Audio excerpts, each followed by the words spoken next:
ನಮಸ್ಕಾರ ಜಿ ಸಂವಾದಕ್ಕೆ ಸ್ವಾಗತ. ಏಪ್ರಿಲ್ 22, 2025 ಪಹಲ್ಗಾಮ್ ಉಗ್ರ ದಾಳಿಗೆ 26 ಭಾರತೀಯ ಪ್ರವಾಸಿಗರು ಪ್ರಾಣ ತೆತ್ತರು. ಕಾಶ್ಮೀರ ಅನ್ನೋದು ಭಾರತದ ಮುಕುಟ. ಅದನ್ನು ಭಾರತವನ್ನು ವಿಶೇಷವಾಗಿ ತಾಯಿಗೆ ನಾವು ಹೋಲಿಕೆ ಮಾಡ್ತೀವಿ.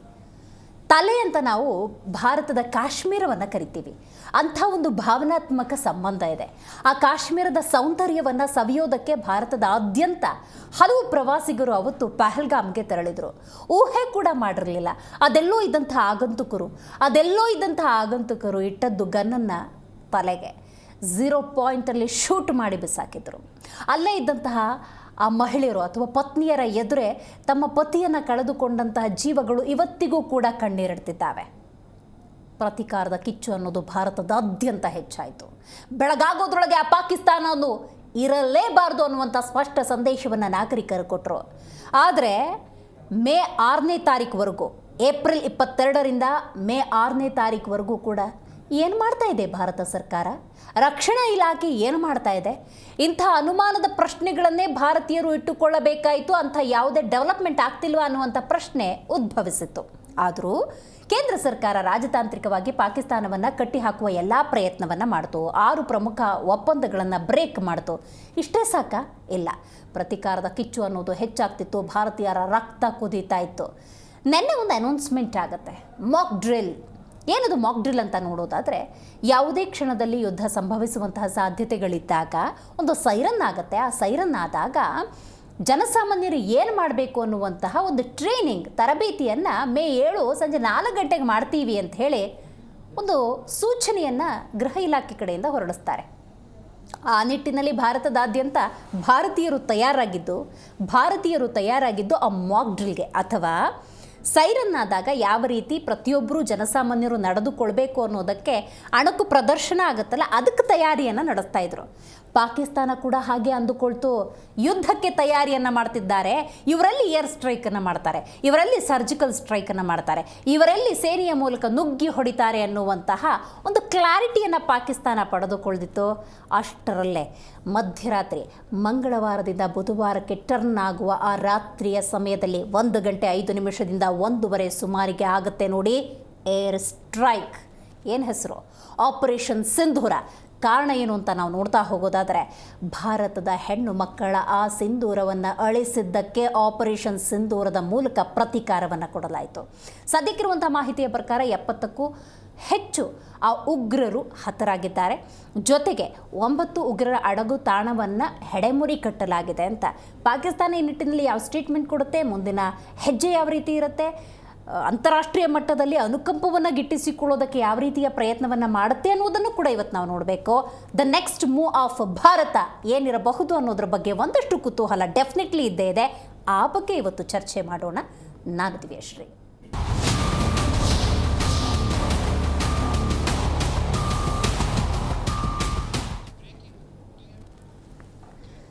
ಕಾಶ್ಮೀರದ ಪಹಲ್ಗಾಮ್ ನರಮೇಧಕ್ಕೆ ತಕ್ಕ ಉತ್ತರವನ್ನು ಕೊಡಲೇಬೇಕು ಅಂತ ಭಾರತೀಯರು ಕಾದು ಕುಳಿತಿದ್ರು. ಅದಕ್ಕೆ ಭಾರತೀಯ ಸೇನೆಯ ಕಡೆಯಿಂದ ತಕ್ಕ ಉತ್ತರ, ಒಂದು ಸ್ಪಷ್ಟೀಕರಣ ಅಂತೂ ಇವತ್ತು ಸಿಕ್ತು. ಅದೇನು ಅಂತ ನೋಡೋದಾದರೆ, ಯಾವುದೇ ಪಾಕಿಸ್ತಾನಿ ನಾಗರಿಕರನ್ನು ಭಾರತೀಯ ಸೇನೆ ಗುರಿಯಾಗಿಸಿಕೊಂಡಿರಲಿಲ್ಲ. ಆ ಉಗ್ರರ ಅಡಗು ತಾಣಗಳನ್ನು ಗುರುತಿಸಲಾಗಿತ್ತು. ಅದರಲ್ಲಿ 21 ನೋಟೆಡ್, ಅದರಲ್ಲಿ 9 ಬಲಿ ಕೊಡುವ ಮೂಲಕ ಆಪರೇಷನ್ ಸಿಂಧೂರ ಯಶಸ್ವಿಯಾಗಿದೆ. ಸದ್ಯಕ್ಕಿರುವಂಥ ಮಾಹಿತಿಯ ಪ್ರಕಾರ ಪಾಕಿಸ್ತಾನಕ್ಕೆ ನುಗ್ಗಿ 70ರಿಂದ 100 ಉಗ್ರರನ್ನು ಬಲಿ ಪಡೆದುಕೊಂಡಿದೆ ಈ ಆಪರೇಷನ್ ಸಿಂಧೂರ. ಆಪರೇಷನ್ ಸಿಂಧೂರ ಯಶಸ್ವಿಗೆ ದೇಶದಾದ್ಯಂತ ಸಂಭ್ರಮ ಅನ್ನೋದು ಹೆಚ್ಚಾಗಿದೆ. ಭಾರತದ 25 ನಿಮಿಷದ ದಾಳಿಗೆ ವಿಲ ಅಂತ ಒದ್ದಾಡಿದೆ ಪಾಕ್. ಜೈಷೆ LET ಉಗ್ರ ನೆಲೆಗಳನ್ನು ಪುಡಿ ಮಾಡಿದೆ ಸೇನೆ. ಇಡೀ ದಾಳಿಯನ್ನು ನಿರ್ವಹಿಸಿದ ಭಾರತೀಯ ಸೇನೆಗೆ ಬಹುಪರಾಕ್. ಸಿಂಧೂರ ಅಳಿಸಿದವರನ್ನ ನಾಮಾಶೇಷ ಮಾಡಿದೆ ಭಾರತ. ಸಿಂಧೂರಕ್ಕೆ ಉತ್ತರ ನೀಡಲು ಸೇನೆಗೆ ಪಾಕ್ ಪ್ರಧಾನಿ ಅಸ್ತು. ಇದು ನೋಡಬೇಕಾಗಿದೆ ಡೆವಲಪ್ಮೆಂಟ್. ನಾನು ಆಗಲೇ ಉಲ್ಲೇಖ ಮಾಡಿದೆ, ಭಾರತ ಏರ್ ಸ್ಟ್ರೈಕನ್ನು ಮಾಡಿದೆ. ಹಾಗಂತ ಪಾಕಿಸ್ತಾನ ಸುಮ್ಮನೆ ಕೂತ್ಕೊಳ್ಳುತ್ತಾ? ನೋ. ಎನಿ ಮೂಮೆಂಟ್ಸ್ ಆಗಬಹುದು. ಸಿಂಧೂರಕ್ಕೆ ಉತ್ತರ ಕೊಡುವುದಕ್ಕೆ ಸೇನೆಗೆ ಪಾಕ್ ಪ್ರಧಾನಿ ಅಸ್ತು ಅಂತ ಹೇಳಿದ್ದಾರೆ. ಹೇಳಿ ಕೇಳಿ ಅದು ಸೇನಾಡಳಿತ. ನೋಡಿ, ಭಾರತ ಮತ್ತು ಪಾಕಿಸ್ತಾನದ ಸೇನಾ ಸಾಮರ್ಥ್ಯವನ್ನು ನೋಡೋದಾದರೆ ನಾವು ಅಥವಾ ಭಾರತೀಯರು ಪಾಕಿಸ್ತಾನಕ್ಕಿಂತ 2 ಪಟ್ಟು ಹೆಚ್ಚೇ ಇದೆ. ಬಟ್ ಹೇಳಿ ಕೇಳಿ ಭಯೋತ್ಪಾದನೆಯನ್ನು, ಉಗ್ರ ಚಟುವಟಿಕೆಯನ್ನು ಬೆಂಬಲಿಸುವ ರಾಷ್ಟ್ರ ಅದು. ನೀವು ಎದುರುಗಡೆ ಫೈಟ್ ಮಾಡ್ತೀರಾ? ಎ ಮತ್ತು ಬಿ ಅನ್ನುವಂತಹ 2 ದೇಶಗಳಿಗೆ ಫೈಟ್ ಆದರೆ, ಎದುರುಗಡೆ ಫೈಟ್ ಆದರೆ ಒಂದು ಎ ಸೋಲುತ್ತೆ, ಬಿ ಗೆಲ್ಲುತ್ತೆ, ಇಲ್ಲ ಬಿ ಸೋಲುತ್ತೆ, ಎ ಗೆಲ್ಲುತ್ತೆ. ಬಟ್ ಹಿಂಬದಿಯಿಂದ ಒಳ ಸಂಚಿನ ಮೂಲಕ ಆಗುವಂತಹ ಇಂತಹ ಒಂದು ಉಗ್ರ ಚಟುವಟಿಕೆಗೆ ಉತ್ತರ ಕೊಡಬೇಕು ಅಂದರೆ ಅದಕ್ಕೆ ವಿಶೇಷವಾದಂಥ ತರಬೇತಿ ಬೇಕೇ ಬೇಕು. ಸೊ ಅಂಥ ಒಂದು ತರಬೇತಿಯ ಫಲವೇ ಏರ್ ಸ್ಟ್ರೈಕ್. 9 ಉಗ್ರರ ಅಡಗುತಾಣಗಳನ್ನು ಗುರಿಯಾಗಿಸಿಕೊಂಡು ಆ ಉಗ್ರರನ್ನು ಹೊಡೆದುರುಳಿಸುವ ಪ್ರಯತ್ನ ಆಗಿದೆ. ಬಟ್ ಪಾಕ್ನ ಮೂವ್ ಏನಿರುತ್ತೆ? ಸದ್ಯದ ಕುತೂಹಲ.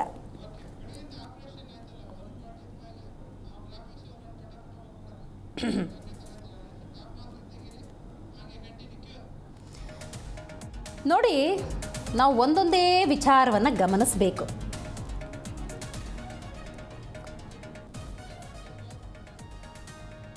ಒಂದು ಗಂಟೆ 5 ನಿಮಿಷದಿಂದ 1 ಗಂಟೆ 30 ನಿಮಿಷ. ನಾನು ಆಗಲೇ ಉಲ್ಲೇಖ ಮಾಡಿದೆ, ಮಂಗಳವಾರದಿಂದ ಬುಧವಾರಕ್ಕೆ ನಾವು ಶಿಫ್ಟ್ ಆಗ್ತೀವಿ ನೋಡಿ, ಎಲ್ಲರೂ ನಿದ್ರೆಯಲ್ಲಿದ್ದರು. ಭಾರತೀಯರು ಕೂಡ ನಾಳೆ ಮಾಕ್ ಡ್ರಿಲ್ ಆಗುತ್ತೆ. ಮಾಕ್ ಡ್ರಿಲ್ಲಲ್ಲಿ ನಾವು ಹೇಗೆ ಪಾರ್ಟಿಸಿಪೇಟ್ ಮಾಡಬೇಕು, ಆ ಸೈರನ್ ಆದಾಗ ನಾವು ಏನು ಮಾಡಬೇಕು ಅನ್ನೋದ್ರ ಬಗ್ಗೆ ತಲೆ ಕೆಡಿಸ್ಕೊಂಡಿದ್ರು.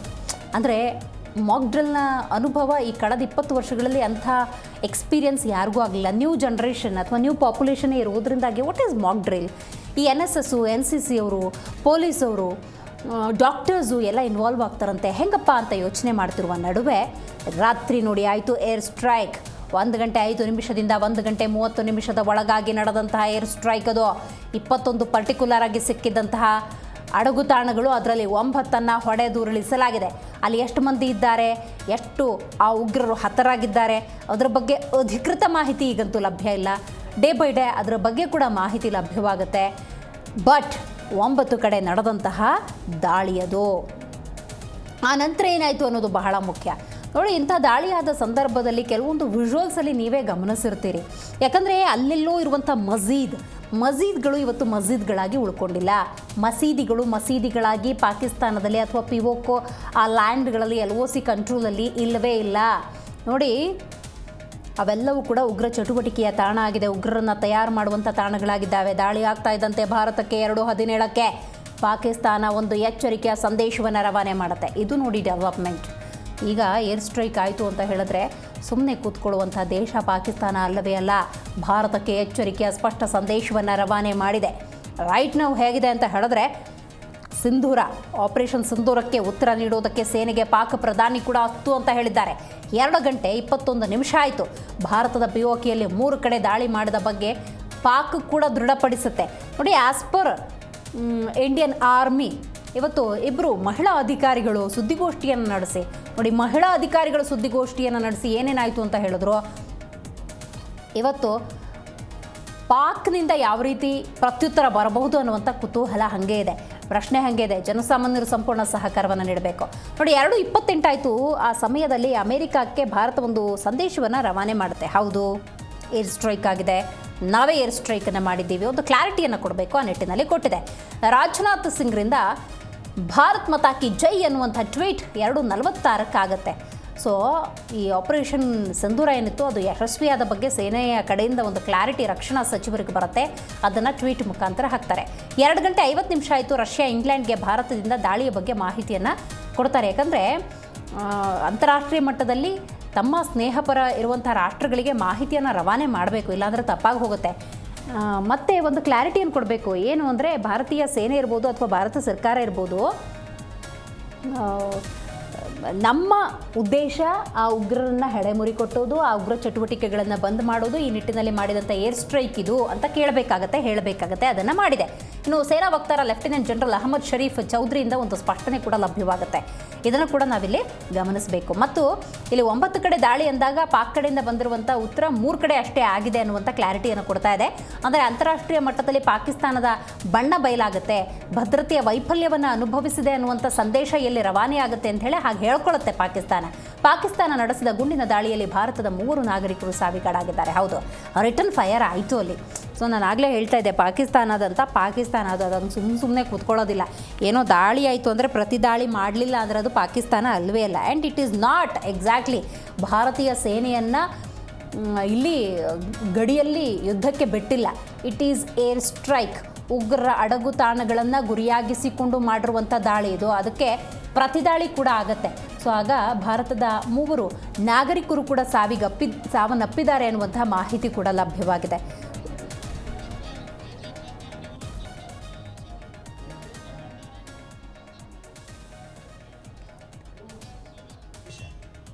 और इसके लिए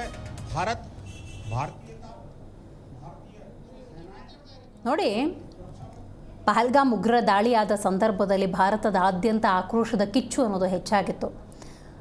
ಭಾರತೀಯರ ರಕ್ತ ಅನ್ನೋದು ಕುದಿತಾ ಇತ್ತು.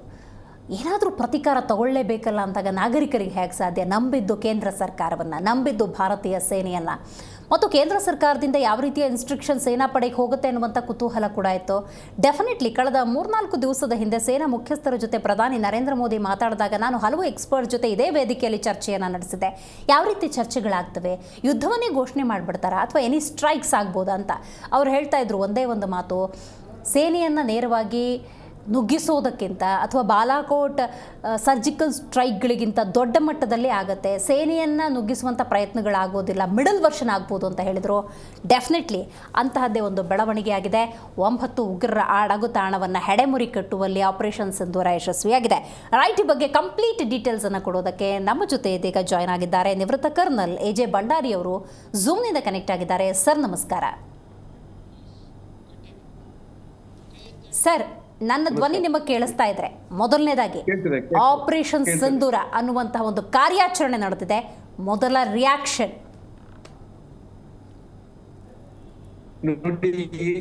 ಈ ಆಪರೇಷನ್ ಬಹಳ ಇವರು ಪ್ಲಾನ್ ಮಾಡಿದ ಹಾಗೆ ಬಹಳ ಸಕ್ಸಸ್. ಇವರ ಟಾರ್ಗೆಟ್ಗೆ ಹಿಟ್ ಮಾಡಿ ಯಾವೊಂದು ತೊಂದರೆ ಮಿಸ್ಟೇಕ್ ಮಾಡದೆ ಸೀದಾ ಬಂದಿದ್ದಾರೆ. ಜಸ್ಟ್ ನಮ್ಮ ನಮ್ಮ ಉದ್ದೇಶ ಯಾವುದು? ಇವರು ಟೆರರಿಸ್ಟು ಕಂಪ್ಲೀಟು ಅವರನ್ನು ನಿರ್ನಾಮ ಮಾಡೋದು. 9 ಜಾಗಗಳಿಗೆ ಹೊಡೆದಿದ್ದಾರೆ. ಅದು ರಾತ್ರಿ ಹೊಡೆದಿದ್ದಾರೆ. ಯಾಕೆಂದರೆ ಮೇನ್ಲಿ ರಾತ್ರಿಯಲ್ಲಿ ಸ್ವಲ್ಪ ಇವರಿಗೂ ಸೆಕ್ಯೂರಿಟಿ ಆಗ್ತದೆ, ಸರ್ಪ್ರೈಸ್ ಆಗ್ತದೆ. ಮತ್ತು ರಾತ್ರಿ ಟೈಮ್ನಲ್ಲಿ ಮಾತ್ರ ಈ ಟೆರರಿಸ್ಟು ಬಂದು ಅವರ ಅಡ್ಡಕ್ಕೆ ಬಂದು ಮಲಗ್ತಾರೆ. ಇದರ ಹಗಲಿನಲ್ಲಿ ಎಲ್ಲ ಸಿಕ್ಕುವುದಿಲ್ಲ. ಹಾಗಾಗಿ ನಮ್ಮ ಅಭಿಪ್ರಾಯದಲ್ಲಿ ಸಾಧಾರಣ ಎಲ್ಲ ಟೆರರಿಸ್ಟು, ತುಂಬ ಟೆರರಿಸ್ಟು ಇದರಲ್ಲಿ ಡಿಸ್ಟ್ರಾಯ್ ಆಗಿರಬೇಕು. Especially Jaish e Mohammed complete family ಹೋಗುಂಟು, ಇದರಲ್ಲಿ ಡಿಸ್ಟ್ರಾಯ್ ಆಗುಂಟು. ನಮ್ಮ ಪರ್ಪಸ್ ಕರೆಕ್ಟ್ ಸಾಲ್ವ್ ಆಯಿತು. ಇನ್ನು ಅವರಿಗೆ ಬಿಟ್ಟದ್ದು ಯುದ್ಧವನ್ನು ಪ್ರೋಗ್ರೆಸ್ ಮಾಡುವುದಾ ಅಲ್ಲ ನಿಲ್ಲಿಸುವುದಾ? ಅಂದರೆ ಈಗ ನಾವು ವರ್ಲ್ಡಿಗೆ ತೋರಿಸಿದ್ದೇವೆ, ನಾವು ಒಂದು ಪಾಕಿಸ್ತಾನ ಸೋಲ್ಜರನ್ನು ಕೊಲ್ಲಲಿಲ್ಲ, ಸಿವಿಲಿಯನ್ಗೂ ಹಾಕಲಿಲ್ಲ, ಏನಿಲ್ಲ. ಎಲ್ಲ ವರ್ಲ್ಡ್ಗೆ ಅದಕ್ಕೆ ಬೇಕಿತ್ತು ಈ ಟೆರರಿಸಮನ್ನು ಅಂತ್ಯ ಮಾಡಲಿಕ್ಕೆ. ಸೆಕೆಂಡ್ಲಿ, ಇದು ಒಂದು ಥರದಲ್ಲಿ ನಾವು ಪಾಕಿಸ್ತಾನಕ್ಕೆ ಹೆಲ್ಪ್ ಮಾಡೋದು. ಪಾಕಿಸ್ತಾನ ಇಷ್ಟರವರೆಗೆ ಇವರನ್ನು ಟೆರರಿಸ್ಟನ್ನು ಸಾಕ್ತಾ ಬಂತು, ಆದರೆ ಅವರನ್ನು ತೆಗಿಲಿಕ್ಕೆ ಅದರಲ್ಲಿ ತಾಕತ್ತಿಲ್ಲ. ಈಗ ನಾವು ಡಿಸ್ಟ್ರಾಯ್ ಮಾಡಿದರೆ ಅವರಿಗೆ ಒಂದು ಹೆಲ್ಪ್ ಮಾಡಿದಾಗ ಆಗ್ತದೆ. ಈ ಟೆರರಿಸಮ್ ಹೋಗಿಬಿಟ್ಟು ಸ್ಲೋಲಿ ಅವರು ಈ ಟೆರರಿಸಮ್ ಕಂಪ್ಲೀಟು ಎಲಿಮಿನೇಟ್ ಮಾಡಿದರೆ ಅವರಿಗೆ ಮುಂದೆ ಒಳ್ಳೆಯದಾಗ್ಬೋದು. Right sir. ಇದರ ಜೊತೆಗೆ ಪಾಕಿಸ್ತಾನದ ಹಿಸ್ಟ್ರಿಯನ್ನು ನಾವು ನೋಡೋದಾದರೆ ಸರ್, ಭಾರತ ನಾನ್ ಅಲೈನ್ ಮೂಮೆಂಟ್ ಅನ್ನುವಂತಹ ತತ್ವವನ್ನು ಅಳವಡಿಸ್ಕೊಂಡಿದೆ. ಜೊತೆಗೆ ಶಾಂತಿಪ್ರಿಯರು ಭಾರತೀಯರು ಅಂದಾಗ ಕಾಲು ಕೆರ್ಕೊಂಡು ಇದುವರೆಗೂ ಕಿತಾಪತಿಯನ್ನು ಮಾಡಿರೋದು ಪಾಕಿಸ್ತಾನ ಮಾತ್ರ, ವಿಚ್ ಇಸ್ ವಿಸಿಬಲ್ ಸರ್. ಅಂತಾರಾಷ್ಟ್ರೀಯ ಮಟ್ಟದಲ್ಲೂ ಅದು ಬಹುಚರ್ಚಿತ ವಿಷಯ ಆಗಿದೆ. ನೋಡಿ, ಇಂಥ ಸಂದರ್ಭದಲ್ಲಿ ಏರ್ ಸ್ಟ್ರೈಕ್ ಮಾಡಿ ಅಲ್ಲಿನ ಉಗ್ರರನ್ನು ಹೆಡೆಮುರಿ ಕಟ್ಟುವಂಥ ನಿಟ್ಟಿನಲ್ಲಿ, ಆ ಭಯೋತ್ಪಾದನೆಯನ್ನು ತಡೆಯುವಂಥ ನಿಟ್ಟಿನಲ್ಲಿ ಈ ಏರ್ ಸ್ಟ್ರೈಕ್ ಆಗಿದೆ ಅಂದರೆ, ಏರ್ ಸ್ಟ್ರೈಕ್ಗಳೇ ಆಗಿಲ್ಲ ಅಂದ ಕಿತಾಪತಿ ಮಾಡುವಂಥ ಪಾಕಿಸ್ತಾನ ಈಗ ಏರ್ ಸ್ಟ್ರೈಕ್ ಆಗಿದೆ ಅಂದರೆ ಸುಮ್ಮನೆ ಕೂತ್ಕೊಳ್ಳುತ್ತಾ? ಏನಾದರೂ ಕೌಂಟ್ರ್ ಕೊಡಬೇಕಲ್ಲ, ಅವ್ರ ಸ್ಟ್ಯಾಂಡ್ ಏನಿರಬಹುದು ಅಂತ. ಈಗ ನೀವು ಹೇಳಿದಾಗೆ ಕೌಂಟರ್ ಕೊಡ್ಬಹುದು, ಕೊಡದೇ ಇಲ್ಲದಿದ್ರೆ ಅವರನ್ನು ಕಂಪ್ಲೀಟ್ ಕಂಡೆಮ್ ಮಾಡ್ಯಾರು ಪಾಕಿಸ್ತಾನೀಸ್. ಆದ್ರೆ ಯೋಚಿಸಬಹುದು, ಈಗ ಬಹಳ ಪ್ರೆಷರ್ ಅವರ ಮೇಲೆಯೂ ಬಿದ್ದುಂಟು. ನೀವು ಹೆಚ್ಚಿಗೆ ನೀವು ಇನ್ನು ದುಡುಕಿದ್ರೆ ನಿಮಗೆ ಕಂಪ್ಲೀಟ್ ಪಾಕಿಸ್ತಾನ ನಾಶ ಆಗ್ಬಹುದು. ಆದ್ರಿಂದ ಅವರ ಮೇಲೆಯೂ ತುಂಬಾ ಪ್ರೆಷರ್ ಬಿಟ್ಟುಂಟು. ನಾವು ವರ್ಲ್ಡ್ ನಲ್ಲಿ ಎಲ್ಲರೂ ಹೇಳಿದ ಹಾಗೆ ನಾವು ಹಿಟ್ ಮಾಡಿದ್ದು ಟೆರರಿಸ್ಟ್ ಕ್ಯಾಂಪು, ಟೆರರಿಸ್ಟ್ಗೆ ಮಾತ್ರ, ಮತ್ತೆ ಯಾರಿಗೂ ಮುಟ್ಲಿಲ್ಲ. ಆದ್ರಿಂದ ನಾವು ಪಾಕಿಸ್ತಾನದ ಎಗೇನ್ಸ್ಟ್ ಯುದ್ಧ ಮಾಡಲಿಲ್ಲ, ನಾವು ಟೆರರಿಸ್ಟ್ ಎಗೇನ್ಸ್ಟ್ ಯುದ್ಧ ಮಾಡಿದ್ದು. ಟೆರರಿಸ್ಟ್ ವರ್ಲ್ಡಿಗೆ ಬೇಡ, ಎಲ್ರಿಗೂ, ಯಾರಿಗೂ ಬೇಡ. ಎಲ್ಲರೂ ಹೇಳಿದ್ದಾರೆ ಟೆರರಿಸ್ಟ್ ಅನ್ನು ನಿರ್ಮೂಲ ಮಾಡಬೇಕು. ಮತ್ತೆ ಯಾರ್ಯಾರ ಅಲ್ಲಿ ಪಹಲ್ಗಾಮ್ನಲ್ಲಿ ಕೊಂದಿದ್ದಾರೋ ಅವರನ್ನು ಇದರ ಪನಿಷ್ಮೆಂಟ್ ಮಾಡದೆ ಬಿಡಬಾರದು. ಆದ್ರಿಂದ ನಾವು ಪ್ರಾಪರ್ ಲೈನಲ್ಲಿ ಹೋಗಿದ್ದೇವೆ. ಇನ್ನು ಅವರಿಗೆ ಇರುವುದು ಇನ್ನು ಅದನ್ನು ಕಂಟಿನ್ಯೂ ಮಾಡುತ್ತಾ ಇರುವ ಅಂತ. ಅವರ ಏರ್ ಫೋರ್ಸ್ ಬಂದರೂ ವಾಪಸ್ ಹೋಗುದಿಲ್ಲ. ಹಾಗೆ ಅಷ್ಟು ನಾವು ಪ್ರಿಪೇರ್ ಆಗಿದ್ದೇವೆ. Got it sir. ನೋಡಿ, ಪಹಲ್ಗಾಮ್ ಉಗ್ರರ ದಾಳಿ ಆದ ಸಂದರ್ಭದಲ್ಲಿ ಸರ್ ಪಾಕಿಸ್ತಾನದ ಸ್ಟೇಟ್ಮೆಂಟ್ ಹೇಗಿರಬಹುದು ಅನ್ನುವಂಥ ಕುತೂಹಲ ಇತ್ತು. ಒಂದು ಸತಿ ಅನ್ನತ್ತೆ ಪಾಕಿಸ್ತಾನ ನನಗೂ ಇದಕ್ಕೂ ಯಾವ ಸಂಬಂಧ ಇಲ್ಲ ಅಂತ, ಇನ್ನೊಂದು ಸತಿ ಹೇಳುತ್ತೆ LETನೇ ಇಲ್ಲ, ಲಷ್ಕರೆ ತೊಯ್ಬಾನೇ ಇಲ್ಲ, ಅದ್ರದ್ದು ಅಂಗಸಂಸ್ಥೆ ಎಲ್ಲಿಂದ ಬರಬೇಕು ಅಂತ. ಆಮೇಲೆ ಏನೋ ತಪ್ಪಾಗಿದೆ ಅಂತ ಹೇಳಿ ಭಾರತದ ಮಿತ್ರ ರಾಷ್ಟ್ರಗಳೇನಿದ್ದಾವೆ ಅವುಗಳ ಮೊರೆ ಹೋಗುತ್ತೆ. ಅಂದರೆ ಪಹಲ್ಗಾಮ್ ಉಗ್ರ ದಾಳಿಯಲ್ಲಿ 26 ಮಂದಿ ಅಮಾಯಕ ಪ್ರವಾಸಿಗರು ಹತರಾದ್ರಲ್ಲ, ಭಾರತ ಸುಮ್ಮನೆ ಕೂರುವಂಥ ರಾಷ್ಟ್ರ ಇಲ್ಲ, ಅಲ್ವೇ ಅಲ್ಲ. ಹಾಗಾಗಿ ಯಾವುದಾದ್ರೂ ಒಂದು ರೀತಿಯಲ್ಲಿ ಪ್ರತೀಕಾರಕದ ಮುಂದಾಗತ್ತೆ. ಭಾರತದ ಪ್ರತಿಕ್ರಿಯೆಯನ್ನು ಪಾಕಿಸ್ತಾನ ತಡೆದುಕೊಳ್ಳೋದಕ್ಕೆ ಸಾಧ್ಯ ಇಲ್ಲ. ಹಾಗಾಗಿ ಎನಿ ಮೂಮೆಂಟ್, ಎನಿ ಸ್ಟ್ರೈಕ್ ಅಥವಾ ಎನಿ ಡೆವಲಪ್ಮೆಂಟ್ ಆಗ್ಬೋದು ಅಂಥೇಳಿ ಇಸ್ರೇಲ್ ಅಧ್ಯಕ್ಷರನ್ನ ಭೇಟಿ ಮಾಡುವಂಥ ಪ್ರಯತ್ನ ಇರ್ಬೋದು, ಅವರ ಮೂಲಕ ಹೇಳಿಸುವಂಥ ಪ್ರಯತ್ನಗಳಿರ್ಬೋದು, ಇಂಥ ಡೆವಲಪ್ಮೆಂಟ್ಸ್ ಆಗುತ್ತೆ. ಅಂದರೆ ಪಾಕಿಸ್ತಾನದ ಮೇಲೆ ನಂಬಿಕೆ ಇಟ್ಕೊಂಡಿಲ್ವಾ? ಹಾಗಾದರೆ ಅಲ್ಲಿನ ಸೇನಾ ಸಾಮರ್ಥ್ಯ ಇರ್ಬೋದು, ಅಲ್ಲಿನ ಎಕನಾಮಿಕ್ ಕ್ರೈಸಿಸ್ ಇರ್ಬೋದು, ಇದ್ರ ಬಗ್ಗೆ ಏನು ಹೇಳ್ತೀರಿ ಸರ್? ನೋಡಿ, ಅವರ ಎಕನಾಮಿಕ್ ಕ್ರೈಸಿಸ್ ಬಹಳ ಗ್ರೌಂಡ್ ಜೀರೋದಲ್ಲಿ ಉಂಟು. ಇದೇ ರೀತಿಯಿಂದ ನೋಡಿ 5,000 ಹೆಚ್ಚಿಗೆ ಅವರ ಸೋಲ್ಜರ್ಸ್, ಆಫೀಸರ್ಸ್ ರಿಸೈನ್ ಮಾಡಿದ್ದಾರೆ. ಅದರಲ್ಲಿ ನೀವು ಅಂದಾಜು ಮಾಡಿ ಅವರ ಮೊರಾಲ್ ಎಷ್ಟು ಡೌನ್ ಇರಬಹುದು ಅಂತ ಹೇಳಿ. ಈಗ ಇದ್ದವರಿಗೂ ಅದರ ಮೊರಾಲ್ ಬಹಳ ಡೌನ್ ಆಗಿರ್ಬೇಕು, ಅಷ್ಟು ಜನರು. ಅದು ಯಾಕೆ ಆರ್ಮಿ ಚೀಫ್ ತುಂಬಾ ಟೈಮ್ ನಲ್ಲಿ ಕಾಣ್ಲಿಕ್ಕೆ ಸಿಗ್ಲಿಲ್ಲ. ಅವರ ಎಗೇನ್ಸ್ಟೇ ಅಲ್ಲಿ ಲೋಕಲ್ಸು ಇದು ಬೊಂಬೆ ಹೊಡಿತಾರೆ. ಆದ್ರಿಂದ ಅಲ್ಲಿದ್ದು ಒಳಗೆ ತುಂಬಾ ಜಗಳ ಆಗ್ತಾ ಉಂಟು. ಆದ್ರಿಂದ ಅವರಿಗೆ ಬೇರೆ ಯಾವ್ದು ಉಪಾಯ ಇಲ್ಲದೆ ಎಲ್ಲ ಕಡೆಯಲ್ಲಿಯೂ ಕಾಲು ಹಿಡಿಲಿಕ್ಕೆ ಹೋಗ್ತಾರೆ. ಅಲ್ಲ ಸರ್, ನಾವು ಹಂಗಂತ ಭಾರತ ಓವರ್ ಕಾನ್ಫಿಡೆನ್ಸ್ ಅಲ್ಲಿ ಇರಬಾರ್ದು ಅಂತ. ಅಂದ್ರೆ ಡೆಫಿನೆಟ್ಲಿ ಇದು ಸತ್ಯವೇ ಇರ್ಬೋದು, ಸತ್ಯಕ್ಕೆ ಹತ್ತಿರ ಇರ್ಬೋದು ನೀವು ಹೇಳುವಂಥ ಈ ಪರ್ಟಿಕ್ಯುಲರ್ ಪಾಯಿಂಟ್ಸು. ಅಂದರೆ ಎಕನಾಮಿಕಲಿ ತುಂಬ ಗ್ರೌಂಡಿಗೆ ಹೋಗಿದೆ ಪಾಕಿಸ್ತಾನ. ಪಾಕಿಸ್ತಾನ ಸೇನೆಯ ಅಂದಾಜು 900-1,500 ಸೈನಿಕರು ರಿಸೈನ್ ಮಾಡಿದ್ದಾರೆ. ಇಂಥ ಮೇಲ್ನೋಟದ ಇನ್ಪುಟ್ಸನ್ನು ಇಟ್ಕೊಂಡು ಅದ್ರ ಮೇಲಿಟ್ಕೊಂಡು ಆಪರೇಟ್ ಮಾಡಿದ್ರೆ ಕೆಲವೊಮ್ಮೆ ವ್ಯತಿರಿಕ್ತ ಪರಿಣಾಮ ಬೀರಬಹುದು ಅಂಥೇಳಿ ಅವರು ಕೂಡ ಭಾರತವನ್ನು ಡೈವರ್ಟ್ ಮಾಡೋದಕ್ಕೆ ಇಂಥ ಟ್ಯಾಕ್ಟಿಕ್ಸನ್ನು ಯೂಸ್ ಮಾಡ್ಬೋದಲ್ಲ? ಹೌದು, ನೀವು ಹೇಳುದು ಕರೆಕ್ಟ್. ನಾವು ಹಾಗೆ ಕೈ ಕಟ್ಟಿ ಕೂತ್ಕೊಳ್ಳಿಲ್ಲ. ಅದಕ್ಕೆ ನೋಡಿ ಮೊಕಪ್ ಡ್ರಿಲ್ಲು ಎಲ್ಲ ಮಾಡಿಬಿಟ್ಟು ನಾವು ಎಲ್ಲ ತರದಲ್ಲಿಯೂ ಪ್ರಿಪೇರ್ ಆಗಿ ತಯಾರಾಗಿದ್ದೇವೆ.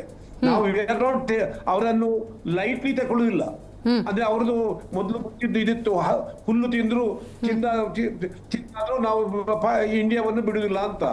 ಆದ್ರೆ ಅವರಿಗೆ ಸ್ವಲ್ಪ ಇದು ಗರ್ವ ಉಂಟು, ಇದನ್ನು ರಿಟಾಲಿಯೇಟ್ ಮಾಡ್ಲಿಕ್ಕೆ ಟ್ರೈ ಮಾಡಬಹುದು. ಆದ್ರೆ ಅದಕ್ಕೆ ಎಲ್ಲದಕ್ಕೂ prepare, we are expecting it. ಅವ್ರದ್ದು ಏರ್ ಫೋರ್ಸ್ ಆಗ್ಲಿ, ಅವ್ರದ್ದು ಗ್ರೌಂಡ್ ಇದ್ರದ್ದಾಗ್ಲಿ, ನೇವಿ ಆಗ್ಲಿ, ಎಲ್ಲ ತರದಲ್ಲಿಯೂ ನಾವು ಅಲರ್ಟ್ ಆಗಿ ನಾಟ್ ಟೇಕಿಂಗ್ ಇಟ್ ಈಸಿ. ನೀವು ಹೇಳಿದಾಗ ಈಸಿ ತಗೊಳ್ಳಿಕ್ಕೆ ಸಾಧ್ಯ ಇಲ್ಲ. Correct, right sir. ಇದ್ರ ಜೊತೆಗೆ ಸರ್ ಆಪರೇಷನ್ ಸಿಂಧೂರ ಆಗಿದೆ. ಈಗ ಪಾಕ್ ಪ್ರಧಾನಿ ಸೇನೆಗೆ ಗ್ರೀನ್ ಸಿಗ್ನಲ್ ಕೊಟ್ಟಿದ್ದಾರೆ ಅನ್ನೋದು ಸದ್ಯದ ಡೆವಲಪ್ಮೆಂಟ್ ಸರ್. ಅಂದರೆ ಪಾಕಿಸ್ತಾನದ ಕಡೆಯಿಂದ ಏನಾದರೂ ಸೇನಾ ದಾಳಿ ಏನಾದರೂ ಆಗ್ಬೋದಾ ಗಡಿ ಭಾಗದಲ್ಲಿ? ಅವ್ರು ಟ್ರೈ ಮಾಡಬಹುದು, ಆಲ್ರೆಡಿ ಮಾಡ್ತಾ ಇದ್ದಾರೆ. ಮೊದಲಿಂದಲೇ ಕ್ರಾಸ್ ಮಾಡಿಬಿಟ್ಟು ಮೊದಲಿಂದಲೇ ಅವರು ಫೈರ್ ಮಾಡ್ತಾ ಇದ್ದಾರೆ. ಮತ್ತೆ ಯಾವ ಸೈಡಲ್ಲಿ ಅದು ನಮಗೂ ಡೆವಲಪ್ಮೆಂಟ್ ನಮಗೂ ಗೊತ್ತಾಗ್ತದೆ. ಕರೆಕ್ಟ್. ನಾವು ಅದನ್ನು ವಾಚ್ ಮಾಡ್ತಾ ಇದ್ದೇವೆ. ಈಗ ನೋಡಿ, ನೀವು ಹೇಳಿದಾಗ ಎಲ್ಲ ಸುಳ್ಳು. 9 ಕಡೆಯಲ್ಲಿ ದಾಳಿ ಆಗುಂಟು, 6 ಅಂತ ಹೇಳ್ತಾರೆ, 3 ಜನರು ಸತ್ತು ಹೇಳ್ತಾರೆ. ಆದ್ರೂ ಕನ್ಫರ್ಮ್ ಆಯ್ತು ನನ್ಗೆ ದಾಳಿ ಆದ್ದು ಕರೆಕ್ಟ್ ಅಂತೇಳಿ. ಒಬ್ಬ ಆಕ್ಟರ್ ಕೂಗ್ತಾಳೆ ಇದೆಲ್ಲ ಆಯ್ತು ಅಂತೇಳಿ. ಅಂದ್ರೆ ಅವರಿಗೂ ನೋವು ಗೊತ್ತಾಗ್ಬೇಕು. ಈಗ ಅವರಿಗೆ ಅವರ ಗಂಡಸರು ತತ್ರೆ ಎಷ್ಟು ನೋವಾಗ್ತದೆ. ನಮ್ಮಲ್ಲಿ ಎದುರೆದುರು ಹೆಂಡತಿಯ ಎದುರೆದುರು ಅವರು ಕೊಂದ್ರು. ಅದಲ್ಲದೆ ಮದುವೆ ಆಗಿ ಜಸ್ಟ್ ಸ್ವಲ್ಪ ದಿವಸಕ್ಕೆ ಬಂದವರು. ಏನು ಯಾರಿಗೂ ಯಾವ ತೊಂದರೆಯೂ ಇಲ್ಲದೆ, ತೊಂದರೆ ಮಾಡದೆ ಬಂದು ಅಲ್ಲಿ ಟೂರಿಂಗ್ ಹೋದವರಿಗೆ ಎದುರೇ ಅವರ ಫ್ಯಾಮಿಲಿ ಎದುರೇ ಕೊಂದಾಗ ಅದು ಹೇಗೆ ಆಗಬೇಕು? ರೈಟ್ ಸರ್, ಮಾತಾಡ್ತೀನಿ. ಓಕೆ ಸರ್, ಹಾಗೆ ಸಂಪರ್ಕದಲ್ಲಿರಿ ಸರ್, ಮಾತಾಡ್ತೀನಿ. ಇನ್ ಡೀಟೇಲ್ ನಿಮ್ಮ ಹತ್ರ ಇನ್ಫಾರ್ಮೇಷನ್ ತಗೊಳ್ತೀನಿ. ಇದೀಗ ನಮ್ಮ ಕಾರ್ಯಕ್ರಮದಲ್ಲಿ ನಿವೃತ್ತ ಕರ್ನಲ್ ಆಗಿರುವಂಥ ಶ್ಯಾಮ್ ಸುಂದರ್ ಅವರು ಭಾಗಿಯಾಗಿದ್ದಾರೆ. ಸರ್ ನಮಸ್ಕಾರ. ನಮಸ್ಕಾರ. ರೈಟ್ ಸರ್, ಆಪರೇಷನ್ ಸಿಂಧೂರ ಸರ್ ಇವತ್ತು ಮಂಗಳವಾರದಿಂದ ಬುಧವಾರಕ್ಕೆ ಶಿಫ್ಟ್ ಆಗುವಂಥ ಮಧ್ಯರಾತ್ರಿ ಆ ಮೂಮೆಂಟಲ್ಲಿ ಇಂಥದ್ದೊಂದು ಡೆವಲಪ್ಮೆಂಟ್ ಆಗುತ್ತೆ ಅಂತ ಭಾರತವೂ ಊಹಿಸಿರಲಿಲ್ಲ, ಪಾಕಿಸ್ತಾನ ಕೂಡ ನಿರೀಕ್ಷೆ ಮಾಡಿರ್ಲಿಕ್ಕೆ ಸಾಧ್ಯ ಇಲ್ಲ. ಬಹುತೇಕ ಭಾರತೀಯರು ನನ್ನ ಪ್ರಕಾರ ಮಾಕ್ ಡ್ರಿಲ್ಲಿಗೆ ಪ್ರಿಪೇರ್ ಆಗ್ತಿದ್ರು ಅಂತ ಅನ್ಸುತ್ತೆ. ಎಕ್ಸಾಕ್ಟ್ಲಿ ಸೈಕಲಾಜಿಕಲ್ ಡೈವರ್ಟ್ ಹಾಗಲ್ಲ. ನಮ್ಮ ಆಮ್ ಜನತಾ ಅಂತಲ್ಲ, ನಾರ್ಮಲ್ ಪಬ್ಲಿಕ್ನವರಿಗೆ ಗೊತ್ತಿರಲಿಲ್ಲ ಯಾವ ಸ್ಟೇಜ್ನಲ್ಲಿ ಯಾವ ಲೆವೆಲಲ್ಲಿ ಪ್ಲಾನಿಂಗ್ ನಡೀತಾ ಇದೆ. ಅವ್ರಿಗೆ ಗೊತ್ತಿತ್ತು. ಹೌದಾ? ನಮ್ಮಂಥ ಕೆಲವರಿಗೆ ಜ್ಞಾನ ಇರೋರಿಗೆ ಸ್ವಲ್ಪ ಗೊತ್ತಿತ್ತು. ಯಾಕೆಂದರೆ ಯಾವುದೇ ಒಂದು ಯುದ್ಧ ಅಥವಾ ಏನಾದ್ರು ಮಾಡಬೇಕಾದ್ರೆ ಪ್ರಿಲಿಮಿನರಿ ಒಂದಷ್ಟು ಇರುತ್ತೆ. ಅಂದರೆ ನಾವು ನಮ್ಮ ಎನಿಮಿನೇ ವೀಕ್ ಮಾಡಬೇಕು ಫಸ್ಟು. ಅವ್ನು ಸ್ಟ್ರಾಂಗ್ ಆಗಿರುವಾಗ ಹೋಗಿ ಅಟ್ಯಾಕ್ ಮಾಡಿದ್ರೆ ನಮಗೂ ಜಾಸ್ತಿ ಪ್ರತಿಭಟನೆ ಬರುತ್ತೆ. ಸೊ ಅವನ್ನ ಮೊದಲು ವೀಕ್ ಮಾಡಿ ಅವನ್ನ ನೆಲೆಗಳನ್ನು ನಾಶ ಮಾಡೋದು, ಜನಗಳನ್ನ ಇದು ಮಾಡೋದು. ಜನ ಅಂದರೆ ಪೀಪಲ್ ಹೂ ಆರ್ ಫೈಟಿಂಗ್. ಆಮೇಲೆ ಅವನ ಇದೇನಿರುತ್ತೆ ರಿಸೋರ್ಸಸ್ಸು ಅದನ್ನು ಧ್ವಂಸ ಮಾಡಿ ಅವನ ನಮ್ಮ ಮೇಲೆ ದಾಳಿ ಮಾಡೋ ಶಕ್ತಿನ ಕಡಿಮೆ ಮಾಡಬೇಕು. ಅದು ಮೊದಲನೇ ಸ್ಟೆಪ್ ಇರುತ್ತೆ. ಆ ಸ್ಟೆಪ್ ಆಗುತ್ತೆ ಅಂತ ಗೊತ್ತಿತ್ತು. ಅಲ್ಲ ಸರ್, ಈಗ ರಿಸೋರ್ಸ್ ಅಂತ ಹೇಳಿದ್ರೆ ಆ ಪ್ರಮುಖ ಒಪ್ಪಂದಗಳನ್ನ ಬ್ರೇಕ್ ಮಾಡಿದ್ದು, ಈಗ ಸಿಂಧು ಚಿನಾಬ್ ನದಿ ನೀರನ್ನು ಡ್ರಾಪ್ ಮಾಡಿದ್ದು, ಈ ಥರನ ಅಥವಾ ಬೇರೆ? ಧ್ವಂಸ ಅಂದರೆ ಅವನ ಅಮ್ಯುನಿಷನ್ ಡಿಪೋ ಇರುತ್ತೆ, ಅವನ ಟ್ರೈನಿಂಗ್ ಸೆಂಟರ್ಗಳಿರುತ್ತೆ ಟೆರರಿಸ್ಟ್ಗೆ, ಆಮೇಲೆ ಇನ್ನೂ ಬೇಕಾದಷ್ಟು ಅವ್ರದ್ದು ವಿಮಾನ ನೆಲೆಗಳಿರುತ್ತೆ, ಅದಿರುತ್ತೆ. ಅಂಥ ಯುದ್ಧಕ್ಕೋಸ್ಕರ ಉಪಯೋಗಿಸೋ ಸರಂಜಾಮು ಸಾಮಗ್ರಿಗಳಿರುತ್ತಲ್ಲ, ಅದನ್ನೆಲ್ಲ ಒಂದು ಕಡೆ ಇಟ್ಟಿರ್ತಾರೆ. ಹೌದಾ? ಓಕೆ. ಅದನ್ನು ನಾವು ಮೊದಲು ನಮಗೆಲ್ಲ ಗೊತ್ತಿದೆ.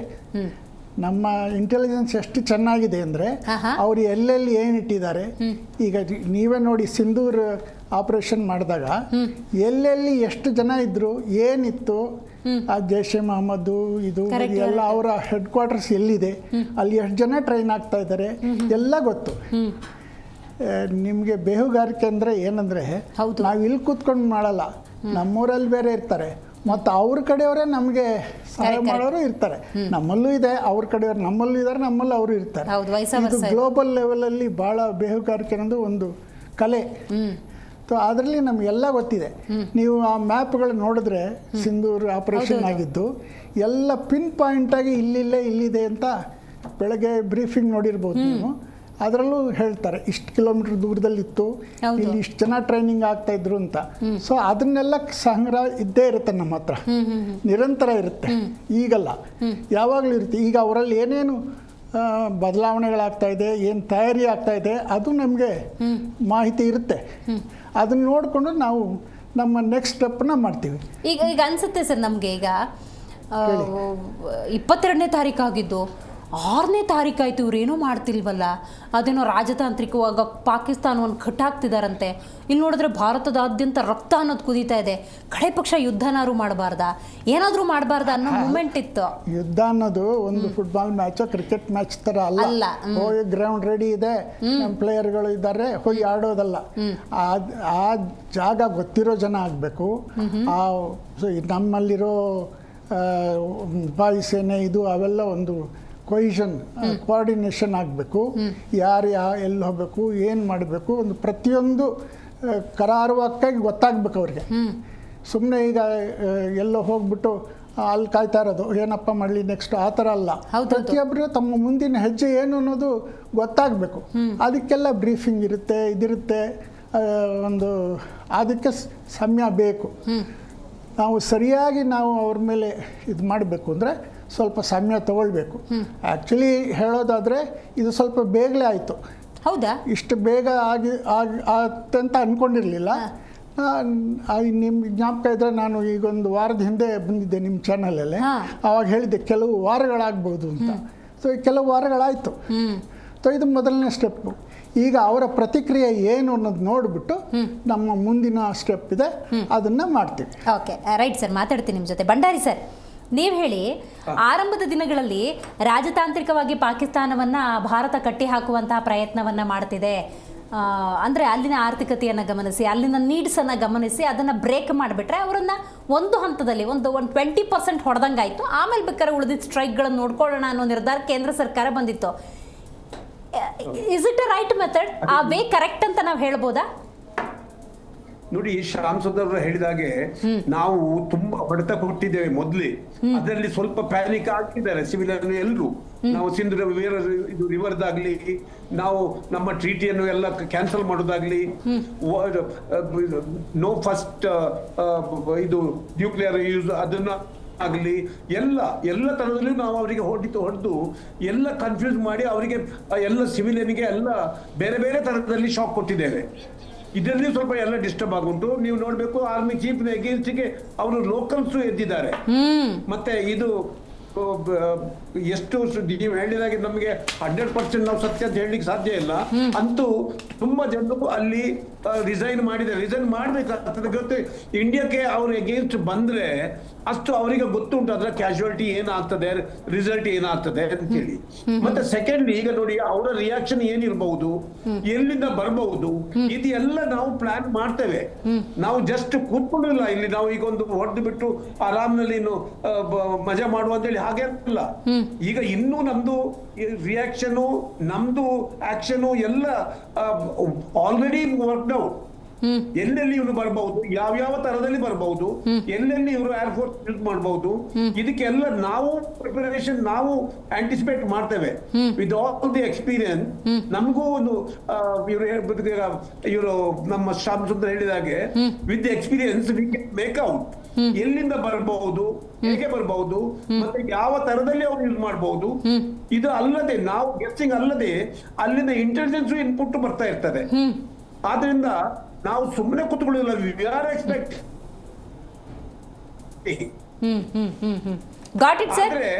ಜಾಸ್ತಿ ಆಗ್ಲಿಲ್ಲ. ಯಾಕಂದ್ರೆ ಲಾಸ್ಟ್ ಟೈಮ್ ನಮ್ಮ ಏರ್ಫೋರ್ಸ್ ಆಫೀಸರ್ ಅನ್ನು ವಾಪಸ್ ಬಿಟ್ರು. ಅವರು 7 ದಿವಸದ್ದು ವಾಯ್ದೆ ಕೊಟ್ಟರು ಇವರು ಮೋದಿ. ವಿದಿನ್ 7 days ಆಗದಿದ್ರೆ ಫೇಸ್ ದಿ ಕಾನ್ಸಿಕ್ವೆನ್ಸಸ್. ನೋಡಿ ಹೇಗೆ ಅವರು ಕಳಿಸಿದ್ದಾರೆ. ಯಾವಾಗ್ಲೂ ನಮ್ಮ ಇಂಡಿಯಾ ಪಾಕಿಸ್ತಾನದಲ್ಲಿ ಆಗ್ಲಿಲ್ಲ. ಆದ್ರಿಂದ ಈಗ ನೋಡಿ, ಆ ಶಾಂತಿ ಹೇಳಿಬಿಟ್ಟು ಈಗ ಇಷ್ಟು ವರ್ಷದಲ್ಲಿ ಅವರಿಗೆ ಒಂದು ಬ್ಯಾಡ್ ಹ್ಯಾಬಿಟ್ ಆಗುಂಟು ಇಂಡಿಯಾದ್ದು. ಅಂತೂ 2014 ಮೇಲೆ ಅವರಿಗೆ ಈಗ ಅರ್ಥ ಬರ್ತದೆ. ನಾವು ಗ್ರಹಿಸಿದೆವು, ಅರ್ಥ ಆಗಿರ್ಬೇಕು. ಈ ಬಾಲಕೋಟ್ ಇದೆಲ್ಲ ಆಕ್ಷನ್ ಇಂದ ಅವರಿಗೆ ಅರ್ಥ ಆಗಬಹುದು ಅಂತ ಹೇಳಿ ನಾವು ಗ್ರಹಿಸಿದೆವು. ಆದ್ರೆ ಅವರು ಗ್ರಹಿಸಿದೆವು 4-6 ಜನರು ಟೆರರಿಸ್ಟ್ ಹೋಗಿ ಕೊಂದು ಬಿಟ್ಟು ಒಮ್ಮೆ ಇದು ಬೋಸ್ಟ್ ಮಾಡಬಹುದು ಅಂತ ಹೇಳಿ ಅದು ರಾಂಗ್ ಆಯ್ತು. ಈ ತರದ ರಿಯಾಕ್ಷನ್ ಅವರು ಎಕ್ಸ್ಪೆಕ್ಟ್ ಮಾಡಲಿಲ್ಲ. Okay, right sir. ಇನ್ನು ಡೀಟೇಲ್ ಆಗಿ ನಿಮ್ಮ ಜೊತೆ ನಾನು ಮಾತಾಡ್ತೀನಿ. ನೋಡಿ, ಸ್ವಲ್ಪ ಇದಕ್ಕೆ ಬೇರೆ ಪ್ರಾಮಿಸ್ ಮಾಡಿದ್ದೇನೆ, ದಯವಿಟ್ಟು ನಮ್ಮನ್ನು ಬಿಡಿ. Right sir. Thank you so much sir. Thank you so much sir. ಕಾರ್ಯಕ್ರಮದಲ್ಲಿ ಭಾಗಿಯಾಗಿ ಬಹಳ ಒಳ್ಳೆ ಇನ್ಪುಟ್ಸನ್ನು ನೀವು ಕೊಟ್ಟಿದ್ದಕ್ಕಾಗಿ. ಆದರೆ ಪಾಕಿಸ್ತಾನದ ಕೆಲವೊಂದು ಧೋರಣೆಗಳನ್ನು ನಾವಿಲ್ಲಿ ಗಮನಿಸಬೇಕಾಗತ್ತೆ. ಇನ್ ಡೀಟೇಲ್ ಆಗಿ ನಾವು ನೋಡ್ತಾ ಹೋಗೋದಾದರೆ ನೋಡಿ, ಉಗ್ರರ ಅಡಗುತಾಣಗಳು ಅಂದರೆ ಪಾಕಿಸ್ತಾನದಲ್ಲೂ ಇರಬಹುದು, ಪಾಕಿಸ್ತಾನದ ನಾಗರಿಕ ಪ್ರದೇಶವನ್ನು ಮೀರಿ POK ಅಥವಾ LOC ಕಂಟ್ರೋಲ್ ಆ ವ್ಯಾಪ್ತಿಯಲ್ಲಿರಬಹುದು. ಯಾಕೆ ಇಂಥ ಧೋರಣೆಯನ್ನು ಅನುಸರಿಸುತ್ತೆ ಅಂತ ನಾವು ಡೀಟೇಲಾಗಿ ನೋಡಬೇಕಾಗತ್ತೆ. ಯಾಕಂದರೆ ಅಂತಾರಾಷ್ಟ್ರೀಯ ಮಟ್ಟದಲ್ಲಿ ಪಾಕಿಸ್ತಾನ ಅಂದಾಗ ಈ ಉಗ್ರರನ್ನು ಉತ್ಪಾದಿಸುವಂಥ ತಾಣ, ಭಯೋತ್ಪಾದನೆಗೆ ಬೆಂಬಲಿಸುವಂತಹ ರಾಷ್ಟ್ರ ಯಾವುದು ಅಂದರೆ ಅದು ಪಾಕಿಸ್ತಾನ ಅಂತ ಬೆಂಬಿತವಾಗಿದ್ದರೂ ಇನ್ನೂ ಅದರಲ್ಲಿ ಮುಳುಗಿ ಹೋಗೋದಕ್ಕೆ ಪಾಕಿಸ್ತಾನಕ್ಕೆ ಇಷ್ಟ ಇಲ್ಲ. ಹಾಗಾಗಿ ಉಗ್ರರನ್ನೂ ಬೆಳೆಸುತ್ತೆ, ಉಗ್ರರನ್ನ ಪ್ರೇರೇಪಿಸುತ್ತೆ, ಮತ್ತು ನಮಗೂ ಅದಕ್ಕೂ ಸಂಬಂಧ ಇಲ್ಲ ಅಂತ ನುಣುಚಿಕೊಳ್ಳುವಂಥ ಪ್ರಯತ್ನ ಆಗುತ್ತೆ. ಈಗ ಗಡಿ ಭಾಗ ಅಂದಾಗ ಅಥವಾ ಉಗ್ರರ ಅಡಗು ತಾಣಗಳು ಅಂದಾಗ ಆ ಒಂದು ಸಂಪೂರ್ಣ ಚಿತ್ರಣವನ್ನು ಪಡೆದುಕೊಳ್ಳುವಂಥ ಒಂದು ಪ್ರಯತ್ನ. ಸರಿಗ ಈಗ POK ಇರುತ್ತೆ, LOC ಇರುತ್ತೆ. ಈಗ ಪಾಕಿಸ್ತಾನ ಅಂತಾರಾಷ್ಟ್ರೀಯ ಮಟ್ಟದಲ್ಲಿ ಭಯೋತ್ಪಾದನೆಯನ್ನು ಪ್ರೇರೇಪಿಸುವಂಥ ರಾಷ್ಟ್ರ ಅಂತ ಹೆಸರು ಪಡ್ಕೊಂಡಿದೆ.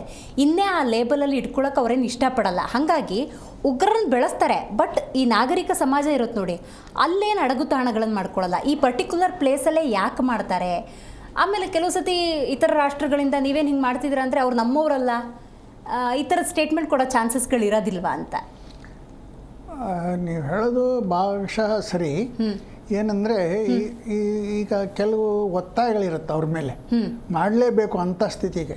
ಈಗ ಕೆಲವು ಮೂಲದಿಂದ ಅವ್ರಿಗೆ ದುಡ್ಡು ಬರುತ್ತೆ, ಇದು ಬರುತ್ತೆ, ಅದನ್ನು ಮಾಡಿ ದೇ ಆರ್ ಸಪೋಸ್ ಟು ಮಾಡಲೇಬೇಕು, ಟೆರರಿಸ್ಟ್ಗಳನ್ನ ತಯಾರು ಮಾಡಲೇಬೇಕು. ಒಂದು. ಇನ್ನೊಂದು, ಯಾವ ದೇಶದಲ್ಲಾದರೂ ಒಂದು ನಿರುದ್ಯೋಗ ಅನ್ನೋದಿರುತ್ತೆ. ಅವ್ರಿಗೆ ಏನಾರು ಒಂದು ಸಿಕ್ಕಿದ್ರೆ ಅದನ್ನೇ ಒಂದು ಉದ್ಯೋಗ ಮಾಡ್ಕೊತಾರೆ. ಸೊ ನಮ್ಮಲ್ಲಿ ಬೇರೆ ಬೇರೆ ಉದ್ಯೋಗ ಇದ್ದಂಗೆ ಪಾಕಿಸ್ತಾನದಲ್ಲಿ ಟೆರರಿಸಮೇ ಒಂದು ಉದ್ಯೋಗ. ಅದಕ್ಕೆ ಈ ನಮ್ಮ ಕಾಶ್ಮೀರದಿಂದನೂ ನಿಮಿಷ ಇದು ಆಸೆ ತೋರಿಸಿ ಅವ್ರನ್ನೇ ಹೇಳ್ಕೊಂಡು ಹೋಗ್ತಾರೆ. ಈಗ ಇವ್ರಿಗೆ ಜಾಸ್ತಿ ಜನ ಮಕ್ಕಳಿರ್ತಾರೆ, ಅವ್ರಿಗೆ ಕೆಲಸ ಇರಲ್ಲ. ಯಾರು ನಿಮಗೆ ಸ್ವಲ್ಪ ಇದು ಮಾಡ್ತೀನಿ ಬಾಪ ಅಂದರೆ ಏನಾರ ಆಗಲಿ, ಸೂಯಿಸೈಡ್ ಬಾಂಬರಾರ ಆಗಲಿ ಏನಾರ ಆಗಲಿ, ಅದು ಅಮಿಷ ನೋಡ್ಕೊಂಡು ಅಲ್ಲಿ ಹೊರಟೋಗ್ತಾರೆ. ಆ ಥರ ಆಗಿ ಇದೇನಾಗಿದೆ, ಒಂದು ಸ್ಥಿತಿ ಮಾಡಿಬಿಟ್ಟಿದ್ದಾರೆ. ಅದು ಅಲ್ಲದೆ ಇವರಿಗೆ ಒಂದು ಈ ಟೆರರಿಸ್ಟ್ಗಳು ಒಂದು ಸರಿ ಅಲ್ಲಿಗೆ ಎಂಟ್ರ್ ಆಗಿಬಿಟ್ರೆ ಹೊರಗಡೆ ಬರೋಕ್ಕಾಗಲ್ಲ. ನೀವು ಸಿನಿಮಾಗಳಲ್ಲಿ ನೋಡಿರ್ಬೋದು, ಒಂದು ಸರಿ ಆ ರೌಡಿ ಗುಂಪು ಹೊಟ್ಟೋದ್ರೆ ಹೊರಗಡೆ ಬರಲಿ. Either he will be killed or he has to die on his own. ಯಾಕೆಂದ್ರೆ ಅವ್ರಿಗೆ ಹೊರಗಡೆ ಹೋದ್ರೆ ಅವ್ರ ವಿಷಯ ಎಲ್ಲ ಬೇರೆಯವ್ರಿಗೆ ಗೊತ್ತಾಗುತ್ತೆ. ಒಂದು ಆದ್ರಿಂದ ಅವ್ರನ್ನ ಒಂಥರ ಬೆಳೆಸ್ಬೇಕು, ಆಮೇಲೆ ಅವ್ರನ್ನ ಬಲಿ ಕೊಡಬೇಕು. ಆ್ಯಕ್ಚುಲಿ ಅವ್ರು ಬಂದು ಫೈಟ್ ಮಾಡೋದು, they will have lost all their hopes. ನಾನು ಯಾರು ಹೊಡೆದಾಕ್ತಾರೆ ನಮ್ಮನ್ನ, ನಾವು ಅದಕ್ಕೆ ಕೆಲಸ ಮಾಡಬೇಡ ಅಂತ ಬರ್ತಾರೆ. It is their good luck that ಅವತ್ತು ಆ ಜಾಗದಲ್ಲಿ ನಮ್ಮ ಸೇನಾಪಡೆ ಇರಲಿಲ್ಲ. ಆ್ಯಕ್ಚುಲಿ ನಿಮ್ಗೆ ಗೊತ್ತಿರ್ಬೋದು, ಅದು ಟೂರಿಸ್ಟ್ ಸೀಸನ್ ಇನ್ನೂ ಶುರುವಾಗಿರಲಿಲ್ಲ. ಒಂದು 15 days ಆದಮೇಲೆ ಶುರು ಆಗಬೇಕಾಗಿತ್ತು. ಅಲ್ಲಿ ಸೇನಾಪಡೆ, ಪೊಲೀಸು ಎಲ್ಲ ರೆಡಿ ಆಗಿತ್ತು. ಇನ್ನೊಂದು 15 ದಿನ ಆದಮೇಲೆ ಅಲಾಟ್ ಮಾಡೋಕ್ಕೆ, ಪೊಸಿಷನ್ ಡಿಪ್ಲಾಯ್ ಮಾಡೋಕ್ಕೆ ಅಂತ ಇತ್ತು. ಅಷ್ಟರಲ್ಲೇ ಈ ಸ್ಥಿತಿ ಆಯಿತು. ನಮ್ಮ ಈ ಟೂರಿಸ್ಟ್ ಕಂಪ್ನಿ ಇವಿರುತ್ತಲ್ಲ, ಟೂರಿಸ್ಟ್ಗಳ ಎಂಥದ್ದಕ್ಕೆ ಹೇಳ್ತಾರೆ, ಅವರುಗಳು ದುಡ್ಡಿನ ಆಸೆಗೆ ಮೊದಲೇ ತಳಿಸ್ಬಿಟ್ರು, ಹೋಗಿ ಅಂತ. ಆವಾಗ ನೋಡಿದಾಗ ಹೊರಗಡೆ ಇದರಿಂದ ಪೀಸ್ ಆಗಿತ್ತು. ಇದನ್ನೆಲ್ಲ ಸ್ಟಡಿ ಮಾಡ್ಕೊಂಡಿದ್ರು ಅವರು. ಸೊ ಅದು ಅಲ್ಲಿಗೆ ತಂದು ಇವ್ರನ್ನ ಅವ್ರಿಗೆ ಲೋಕಲ್ ಅಂದರೆ ಎಲ್ಲರೂ ಅಲ್ಲ, ಕೆಲವರು ಲೋಕಲ್ ಅನ್ನೋ ಶಬ್ದ ಪ್ರಯೋಗ ಮಾಡಿದ್ದಕ್ಕೆ ಸರ್, ಉಗ್ರರು ಓಡೋಗ್ತಿದ್ದಾರೆ ಅಂದ್ಕೊಳ್ಳಿ, ತಪ್ಪಿಸ್ಕೊಳ್ತಿದ್ದಾರೆ ಅಂತ ಅಂದ್ಕೊಳ್ಳಿ, ಅಲ್ಲೇ ಇರೋ ಹೆಣ್ಮಕ್ಳು, ಅಲ್ಲೇ ಇರೋರು ಅವ್ರನ್ನ ಅಡಗಿಸೋದು ಅಥವಾ ಅವ್ರನ್ನ ಬಚಾವ್ ಮಾಡೋ ಪ್ರಯತ್ನ ಮಾಡ್ತಾರಲ್ಲ. ಯಾಕೆಂದರೆ ಅದೇ ಹೇಳಿದ್ನಲ್ಲ, ಪ್ರಾಣ ಭಯ ಒಂದು. ಇನ್ನೊಂದು, ಅಲ್ಲೇ ಇರ್ತಾರೆ ಅವರು. ಅವತ್ತಿನ ದಿನ ಬಂದು ಅಲ್ಲಿ ಈ ಕೆಲಸ ಮಾಡಿಲ್ಲ ಅವರು, ಭಾಳ ದಿನದಿಂದ ಅಲ್ಲಿದ್ದಾರೆ. ಅವ್ರಿಗೆ ಪರೋಕ್ಷವಾಗಿ ಪ್ರತ್ಯಕ್ಷವಾಗಿ ಸಹಾಯಗಳನ್ನ ಕೊಡ್ತಾನೆ ಇರ್ತಾರೆ. ಯಾರ್ದಾರು ಮನೇಲಿ ಇರ್ತಾರೆ, ಅವ್ರಿಗೆ ಊಟ ತಿಂಡಿ ಹಾಕ್ತಾರೆ, ಅವರು ಬರ್ತಾರೆ, ಅವ್ರು ಬಂದಾಗ ಇದು ಮಾಡ್ತಾರೆ. ಆಮೇಲೆ ಈ ಲೋಕಲ್ ಇದ್ದವ್ರನ್ನೂ ಒಂದಿಬ್ಬರನ್ನ ಸೇರಿಸ್ಕೋತಾರೆ. ಅವ್ರಿಗೆಲ್ಲ ದುಡ್ಡು ಸಪ್ಲೈ ಬರ್ತಾ ಇರುತ್ತೆ. ಬೇಕಾದಷ್ಟು ದೇಶಗಳಿದೆ, ಹೇಳಿಬಾರ್ದು, ಹೇಳೋಕ್ಕೆ ಎಲ್ಲರಿಗೂ ಗೊತ್ತಿದೆ ಅದು. ಸೊ ಅದರಿಂದ ಅದು ಏನೋ ಹೇಳ್ತಾರಲ್ಲ, ನಿಮ್ಮ ಮನೆಗೆ ಯಾರೋ ಬರ್ತಾರೆ, ಅವರು ನನ್ನ ಫ್ರೆಂಡು ಅಂತ ಇನ್ನೊಬ್ಬನ ಕರ್ಕೊಂಬರ್ತಾರೆ, ಆಮೇಲೆ ಅವ್ರಿಗೂ ಊಟ ಹಾಕ್ತಾರೆ, ಇವ್ರಿಗೂ ಊಟ ಹಾಕ್ತಾರೆ. ಒಂದಿನ ಅವ್ರ ಫ್ರೆಂಡೇ ನಿಮಗೇನೋ ಕರೆಕ್ಟ್ ಮಾಡ್ತಾರೆ. ಆ ಥರ ಆಗಿ ಏನಾಗಿದೆ, ಒಂಥರ ಅಲ್ಲಿ ಸ್ಥಿತಿ ಇದಾಗೋಗಿದೆ, ಏನೋ ಹುಟ್ಕೊಂಡ್ಬಿಟ್ಟಿದೆ. ಅಲ್ಲಿ ಸೇಫ್ಟಿ ಅನ್ನೋದು ಮೇಲಕ್ಕೆ ಸೇಫ್ಟಿ ಕಾಣುತ್ತೆ, ಒಳಗಡೆ ಇಲ್ಲ. ಸರಿಗ ಈ ಒಂದು ಏರ್ ಸ್ಟ್ರೈಕಿಂದ ಭಯೋತ್ಪಾದನೆಯನ್ನೇ ನಾವು ಮಟ್ಟ ಹಾಕಕ್ಕೆ ಸಾಧ್ಯನಾ ಅಂತ? ಯಾಕಂದ್ರೆ ಅದು ಉಗ್ರರನ್ನ ತಯಾರು ಮಾಡುವಂಥ ಕೇಂದ್ರಗಳು. ಇವತ್ತು 70 ಜನ ಹೋದ್ರ, 100 ಜನ ಹೋದ್ರ, ನೋ ಮ್ಯಾಟರ್, ಇನ್ನೊಂದು 70 ಜನನ ಅವ್ರು ಸೃಷ್ಟಿ ಮಾಡ್ತಾರೆ. ಅದಕ್ಕೆ ಪೊಲಿಟಿಕಲ್ ವಿಲ್ ಬೇಕು. ಅಲ್ಲಿ ಜನಗಳು ಮೊದಲು ವಿರೋಧ ಮಾಡಬೇಕು, ಅಲ್ಲಿ ಪೊಲಿಟಿಕಲ್ ವಿಲ್ ಇರಬೇಕು. ಅಂದರೆ ಅಲ್ಲಿ ದೇಶದ ಸರ್ಕಾರ ಇದೆಯಲ್ಲ, ಇದು ಮಾಡಬಾರ್ದು, ಇದರಿಂದ ನಮಗೆ ದೇಶಕ್ಕೆ ಏನೂ ಪ್ರಯೋಜನ ಇಲ್ಲ, ದುಡ್ಡು ಕಾಸಿಂದಾಗಲಿ ಇನ್ನೊಂದಾಗಲಿ ಬೇರೆ ದೇಶದ ಸ್ನೇಹ ಆಗಲಿ ಯಾವ ರೀತಿಲೂ ಆಗಲಿ ಅಥವಾ ಆಹಾರ ಪದಾರ್ಥ ಉತ್ಪನ್ನ ಆಗೋದ್ರಲ್ಲಾಗಲಿ ಯಾವುದ್ರಲ್ಲಾರೋ ನಮಗೆ ಪ್ರಯೋಜನ ಇಲ್ಲ, ಇದನ್ನು ನಾವು ಮಾಡಬಾರ್ದು ಅಂತ ಅವ್ರ ಮನಸ್ಸಿಗೆ ಬಂದು ಆ ದೇಶ ಫಸ್ಟ್ ಆಫ್ ಆಲ್ ಅಲ್ಲೊಂದು ಸ್ಟ್ರಾಂಗ್ ಸರ್ಕಾರ ಬರಬೇಕು. ಕರೆಕ್ಟ್.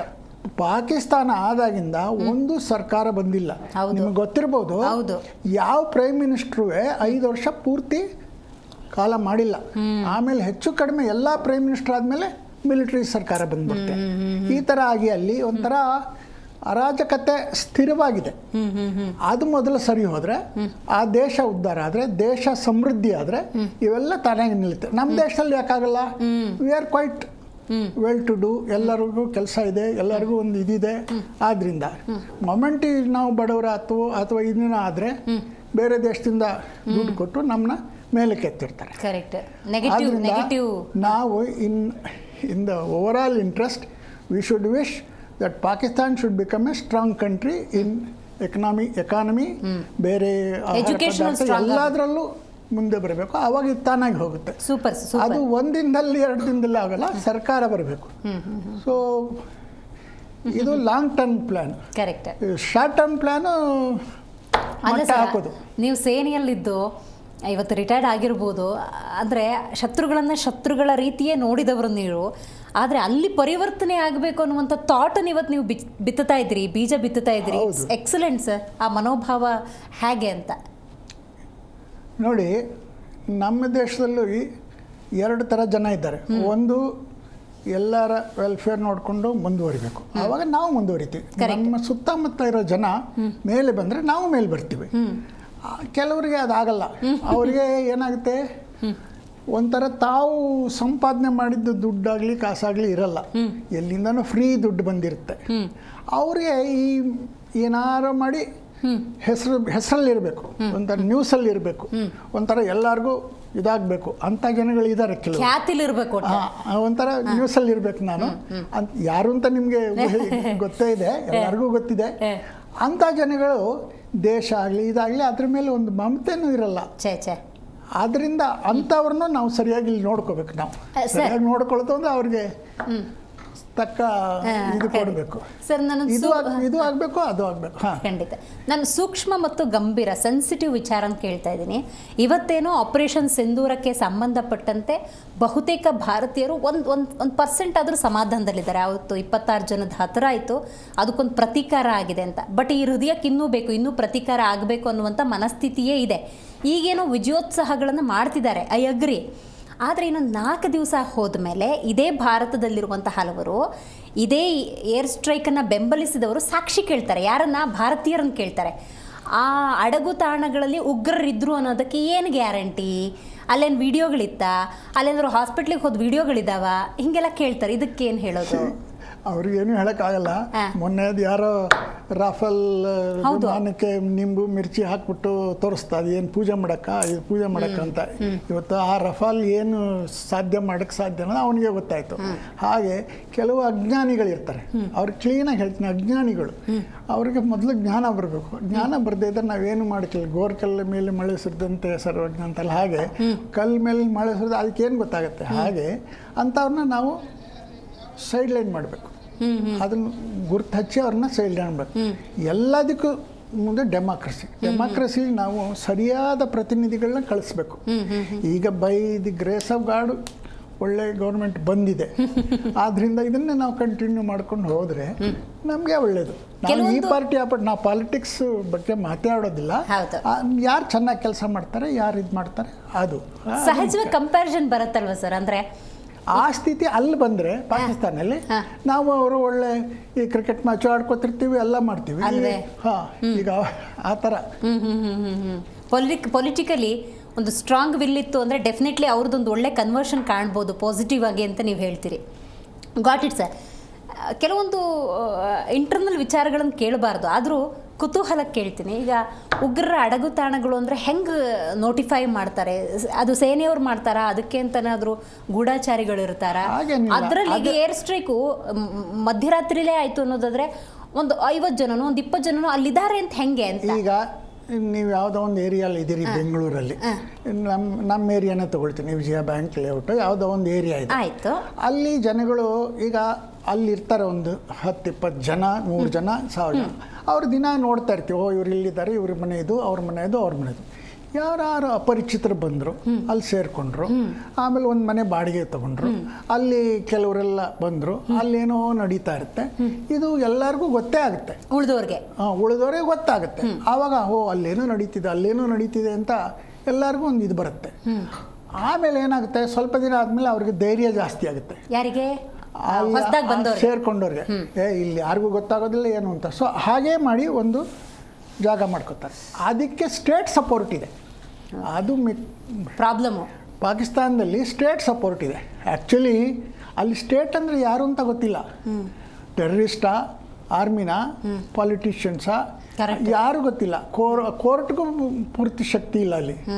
ಆ ಥರ ಆಗ್ಬಿಟ್ಟಿದೆ. ಆದ್ದರಿಂದ ಏನು ಹೇಳ್ತಾವೆ, ಯಾರು ಜೋರಾಗಿರ್ತಾರೋ ಅವ್ರದ್ದೇ ಮಾತನಾಡಿ,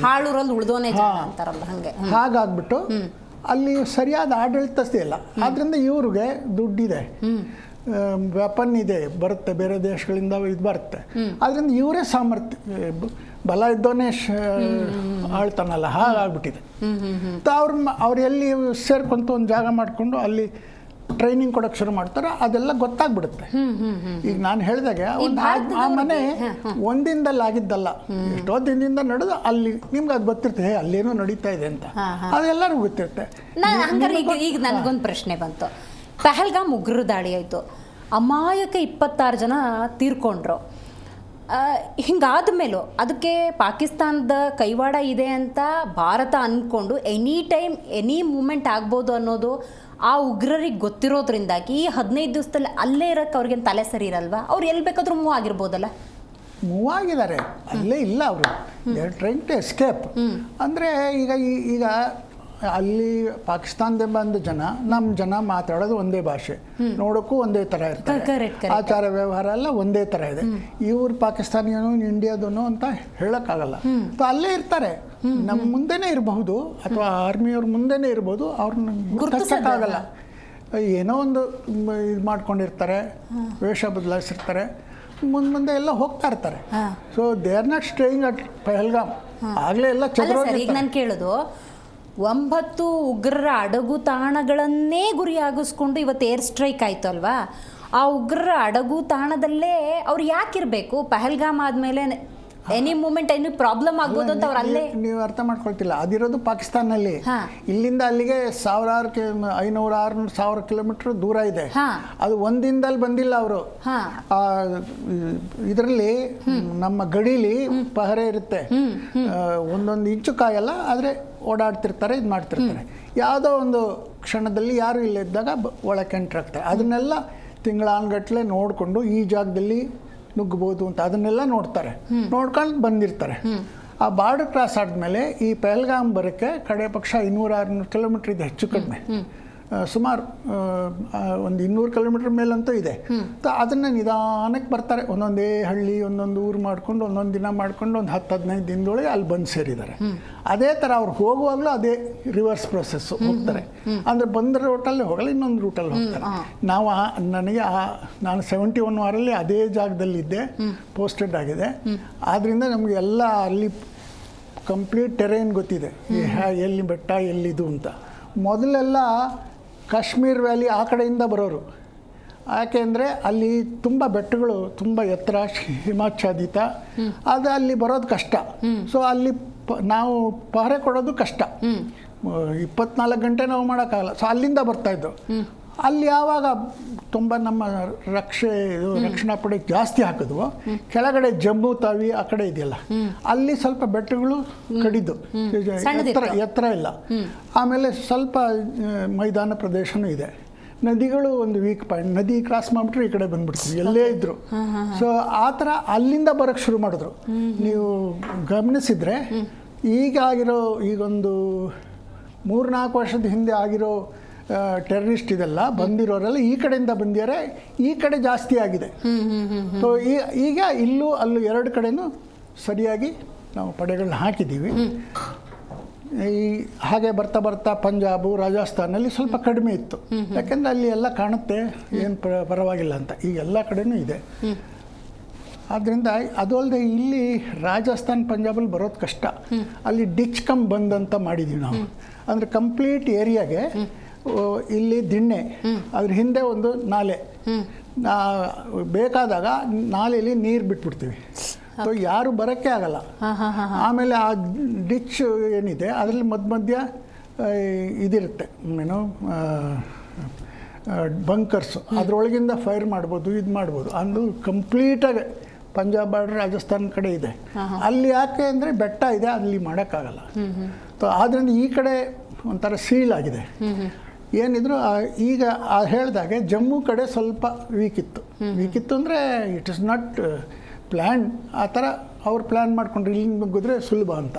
ಈ ಥರ ಬೇಕಾದಷ್ಟು ಬದಲಾವಣೆಗಳಾಗ್ತಿರುತ್ತೆ. ಈಗ ನಾನೀಗ MG ರೋಡಿಗೆ ಬರೋಕ್ಕೆ ಆ ರೂಟಲ್ಲಿ ಟ್ರಾಫಿಕ್ ಇತ್ತು ಅಂದರೆ ಇನ್ನೊಂದು ರೂಟ್ ಹುಡುಕ್ತೀನಿ, ಆ ರೂಟಲ್ಲಿ ಬರ್ತೀನಿ. ಆ ಥರ ಬೇಕಾದಷ್ಟು ಬದಲಾವಣೆ, ಆ ಬದಲಾವಣೆಗೆಲ್ಲ ನಾವು ತಯಾರಾಗಿರ್ಬೇಕು. ಓಕೆ, ಭಾರತ ಎನಿ ಮೂಮೆಂಟು ಪ್ರತೀಕಾರವನ್ನು ತೀರಿಸ್ಕೊಳ್ಬಹುದು ಅಂತ ಪಾಕಿಸ್ತಾನಕ್ಕೆ ಗೊತ್ತಿರೋದ್ರಿಂದಾಗಿ ಡೆಫಿನೆಟ್ಲಿ ಅಲ್ಲಿರುವಂಥ ಉಗ್ರರಿಗೂ ಗೊತ್ತಿರುತ್ತೆ. ಅವರು ಪರ್ಟಿಕ್ಯುಲರ್ ಜಾಗಗಳಲ್ಲೇ ಇದ್ದವರು ಅಲ್ಲೇ ಯಾಕೆ ಉಳ್ಕೋಬೇಕು? ಎನಿ ಮೂಮೆಂಟಲ್ಲಿ 1 ತಿಂಗಳಲ್ಲೋ 2 ತಿಂಗಳಲ್ಲೋ ನಮ್ಮ ಮೇಲೆ ಅಟ್ಯಾಕ್ ಆಗಬಹುದು ಅನ್ನುವಂಥ ಕ್ಲೂಸ್ ಅವ್ರಿಗಿರೋದ್ರಿಂದಾಗಿ ಅವರು ಬೇರೆ, ಈಗ ಅಲ್ಲಿ ಯಾರೋ ಒಬ್ಬ ತನ್ನ ಫ್ಯಾಮಿಲಿನೇ ಫಾರಿನಿಗೆ ಕಳಿಸ್ಬಿಟ್ಟ ಸೇಫ್ಟಿ ವೈಸು, ಉಗ್ರರು ಯಾಕೆ ಅಲ್ಲೇ ಇರಬೇಕು? ಉಗ್ರರಿಗೆ ಮನೆ ಮಠ ಹೆಂಡತಿ ಸಂಸಾರ ಯಾವುದೂ ಇಲ್ಲ. ಉಗ್ರರಿಗೆ ಅವರು ಉಗ್ರರೇ, ಮನುಷ್ಯರು ಅಲ್ಲ ಅನ್ಕೋಬೋದು. ಅವ್ರು ಎಲ್ಲಿ ಹೋಗ್ತಾರೆ? ಉಗ್ರನ ಹತ್ರನೇ ಹೋಗ್ಬೇಕು. ಹಾಗಾಗ್ಬಿಟ್ಟು ಅವ್ರದ್ದು ಇದು ಒಂಥರ ಸೀಮಿತ ಆಗೋಗಿದೆ. So they can't go anywhere, they have to ಅಲ್ಲೇ. ಆಪ್ಷನ್ ಇಲ್ಲ. ಒಳ್ಳೆ ಮನುಷ್ಯ ಆದ್ರೆ ಎಲ್ಲರೂ ಹೋಗ್ಬೋದು. ಈ ನಿಮ್ಮ ಮನೇಲಿ ಕಳ್ಳರನ್ನ ಸೇರಿಸ್ತೀರಾ? ಕಳ್ಳ ಅಂತ ಗೊತ್ತಾಗಿದ್ರೆ ಅವ್ನು ಕಳ್ಳ ಇನ್ನೊಬ್ಬ ಕಳ್ಳನ ಹತ್ರನೇ ಹೋಗಿ ಸ್ವಲ್ಪ ಶೆಲ್ಟರ್ ಕೊಡಪ್ಪ. ಹಾಗಾಗಿ ಅದು ಅಲ್ಲದೆ ಅಲ್ಲಿ ಟ್ರೈನಿಂಗ್ ಮಾಡ್ತಾರೆ, ಫ್ರೀ ಫುಡ್ ಇರುತ್ತೆ, ಫ್ರೀ ಎಲ್ಲ ಇರುತ್ತೆ. ಒಂಥರ ಅನಾಥಾಲಯ ಇದ್ರ ಥರ, ಛತ್ರದ ಥರ. ಸೊ ಅವ್ರೇನು ಖರ್ಚು ಮಾಡಬೇಕಾಗಿಲ್ಲ. ಕರೆಕ್ಟ್. ಅದಕ್ಕೆ ಬೇರೆ ದೇಶದ ಸಹಾಯ ಬರುತ್ತೆ, ಉಗ್ರರ ಸಹಾಯ ಬರುತ್ತೆ. ಇನ್ನೊಂದು ವಿಷಯ, ಸಣ್ಣ ವಿಷಯ ಹೇಳ್ತೀನಿ. ಈ ಇದೆಯಲ್ಲ ಅಫೀಮು ಅವೆಲ್ಲ ಬೆಳೀತಾರಲ್ಲ, ಆ ಗಾಂಜಾ ಅವೆಲ್ಲ, ಅದು ಈ ಅಫ್ಘಾನಿಸ್ತಾನ್ ಏರಿಯಾ ಬೆಟ್ಟ ದೇಶದಲ್ಲಿ ಬೆಳೆಯೋದು. ಅದು ಅದೇ main source of income for terrorist. ನೋಡಿ, ಅದಕ್ಕೆ ಕಡಿವಾಣ ಎಲ್ಲ ಏನೂ ಇಲ್ಲ, ಬೆಳೆದಷ್ಟು ಬೆಳೀತಾರೆ, ಮಾರ್ದಷ್ಟು ಮಾರ್ತಾರೆ, ಎಲ್ಲ ಕಳ್ಳ ಸಾಗಾಣಿಕೆ ಆಗುತ್ತೆ. ಅದು ಈ ಥರ ಬೇಕಾದಷ್ಟು ದಾರಿಗಳಿದೆ. ಆ ದಾರಿಗಳನ್ನೆಲ್ಲ ಬಂದ್ ಮಾಡ್ಕೊಂಡು ಬರಬೇಕು ಒಂದೊಂದಾಗಿ. ಆವಾಗಲೇ ಟೆರರಿಸಮ್ ಅನ್ನೋದು ಒಂದು ಕಡಿವಾಣಕ್ಕೆ ಬರುತ್ತೆ. ಈಗ ಇಂಥ ಏರ್ ಸ್ಟ್ರೈಕ್ಗಳು, ಯುದ್ಧಗಳು ಆದಾಗ ಹಲವು ದೇಶಗಳಿಗೆ ಉತ್ತರ ಕೊಡಬೇಕಾಗತ್ತೆ. ಅದು ಪಾಕಿಸ್ತಾನವೂ ಆಗಿರ್ಬೋದು, ಭಾರತವೂ ಆಗಿರ್ಬೋದು. ಈಗ ಭಾರತಕ್ಕೊಂದು ರೀಸನ್ ಅಂತಿತ್ತು, ಪಹಲ್ಗಾಮ್ ದಾಳಿ ಆಯಿತು, ಅದಕ್ಕೆ ನಾವು ಏರ್ ಸ್ಟ್ರೈಕ್ ಮಾಡಿದ್ವಿ, ಆ ಉಗ್ರರ ಅಡಗುತಾಣಗಳನ್ನು ಹೊಡೆದುರುಳಿಸಿದ್ವಿ ಅಂತ. ಈಗ ಪಾಕ್ ಕಡೆಯಿಂದ ರಿಪ್ಲೈ ಬರಬೇಕು ಅಂದರೆ ಎನಿ ಸಾಲಿಡ್ ರೀಸನ್ ಇದೆಯಾ? ಏನಾದರೂ ಒಂದು ರೀಸನ್ ಕೊಡ್ಬೋದಾ? ಅವ್ರ ರೀಸನ್ ನಾನು ಹೇಳೋಕ್ಕಾಗಲ್ಲ, ಅವ್ರು ಹೇಳಬೇಕು. ರೀಸನ್ ಅಂದರೆ ಒಂದು ದ್ವೇಷ ಅಷ್ಟೇ. ಅಲ್ಲ, ಅದನ್ನು ಇತರ ರಾಷ್ಟ್ರಗಳು ಒಪ್ಪುಗಳಲ್ವಲ್ಲ. ಅವ್ರಿಗೆ ಎಷ್ಟು ಜನ ಮಿತ್ರ ರಾಷ್ಟ್ರಗಳಿದ್ದಾರೆ ಸ್ವಲ್ಪ ಹೇಳಿ? ಟರ್ಕಿ ಕೈ ಬೆರಳಲ್ಲಿ ಎಣಿಸ್ಬೋದು. ಹೌದು, ಕರೆಕ್ಟ್. ಆಯಿತಾ? ಎಷ್ಟೇ ಹೇಳಿದ್ರು ಈಗಿನ ವಾತಾವರಣದಲ್ಲಿ ನೀವು ಉಕ್ರೇನ್ ರಷ್ಯಾ ನೋಡಿದ್ದೀರಾ, ಇಸ್ರೇಲು ಹಮಾಸ್ ಇದು ನೋಡಿದ್ದೀರಾ. ಯಾವ್ದಾರ ಬೇರೆ ದೇಶ ಬಂದು ಅವರ ಜೊತೆ ಬಂದು ಯುದ್ಧ ಮಾಡಿದಾರ ಅಥವಾ ಇನ್ನೇನು ಸಹಾಯ ಮಾಡಿದ್ದಾರೆ? ವಾರ್ ಟಾಯ್ಸ್ ಕೊಡ್ತಾರೆ ಬೇಕಾರೆ. ವಾರ್ ಟಾಯ್ಸ್ ಅಂದರೆ ಇವೆಲ್ಲ, ಅದನ್ನು ಅದಕ್ಕೆ ದುಡ್ಡು ಬರುತ್ತೆ. ನಾನು ಮಾಡಿರೋದು ತಗೊಳಪ್ಪ, ಉಪಯೋಗಿಸು ಅಂತಾರೆ, ದುಡ್ಡು ಇಸ್ಕೊತಾರೆ. ಕರೆಕ್ಟ್. ಒಂಥರ ಅವ್ರ ಕಂಟ್ರೋಲ್ ಬರುತ್ತೆ ಆ ದೇಶದ ಮೇಲೆ. ವಾರ್ ಟಾಯ್ಸ್ ಕೊಡ್ತಾರೆ ಅಷ್ಟೇ ಹೊರತು ಅವರೇನು ಸುಮ್ಮನೆ ದುಡ್ಡು ಕೊಡಲ್ಲ ಅಥವಾ ನಾನು ಬಂದು ನಿಮ್ಮ ಪರವಾಗಿ ನಿಂತ್ಕೋತೀನಿ ಅನ್ನೋದಿಲ್ಲ. ಬರೀ ಬಾಯಿ ಉಚ್ಚಾರ ಅಂತಾರಲ್ಲ, ಹಾಗೆ ಮಾಡ್ಬೋದು ಅಷ್ಟೇ. ಈಗ ಪಾಕಿಸ್ತಾನದಲ್ಲೇ ಅಕ್ಕಪಕ್ಕದಲ್ಲಿರೋ ಸಣ್ಣ ಪುಟ್ಟ ರಾಷ್ಟ್ರಗಳ ಸಹಕಾರ ಹೆಂಗಿದೆ ಅಂದರೆ, ತಾಲಿಬಾನ್ ಬಲೂಚಿ ಎಲ್ಲ ತಿರುಗಿ ಬಿದ್ದಿದಾವಲ್ಲ ಸರ್. ಅಲ್ಲ, ಅವ್ರ ದೇಶದಲ್ಲೇ 4 ಭಾಗ ಆಗೋ ಸ್ಥಿತಿ ಬಂದಿದೆ.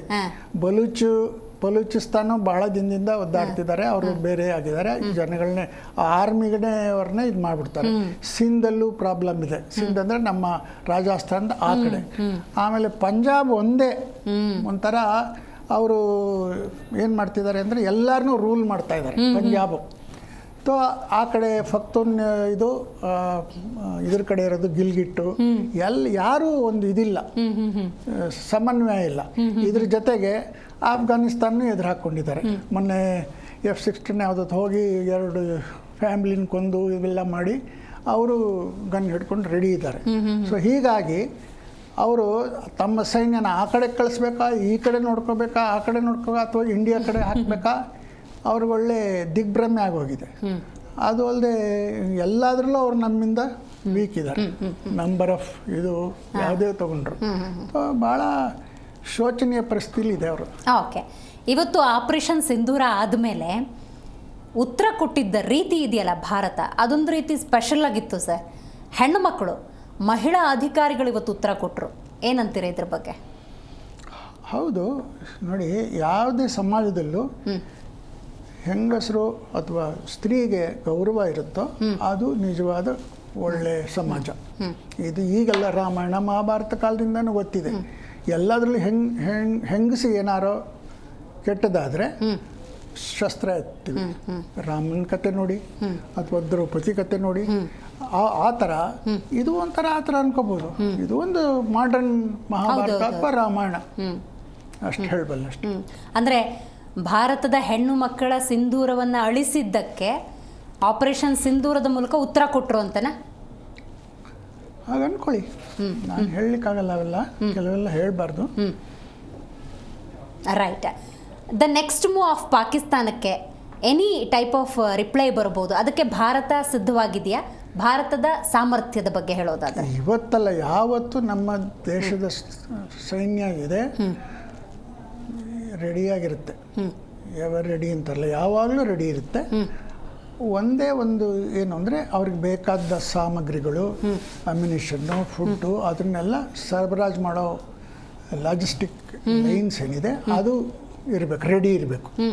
ನೀವು ಮೀಟಿಂಗ್ ನೋಡಿದ್ರಿ, ಪ್ರೈಮ್ ಮಿನಿಸ್ಟ್ರು, ಫೈನಾನ್ಸ್ ಮಿನಿಸ್ಟ್ರು ಬರ್ತಾರೆ, ಫುಡ್ ಆ್ಯಂಡ್ ಸಪ್ಲೈ ಮಿನಿಸ್ಟ್ರು ಬರ್ತಾರೆ. ಯಾತಕ್ಕೆ? ಅದೆಲ್ಲ ಕೋಆರ್ಡಿನೇಷನ್ ಮಾಡಬೇಕು.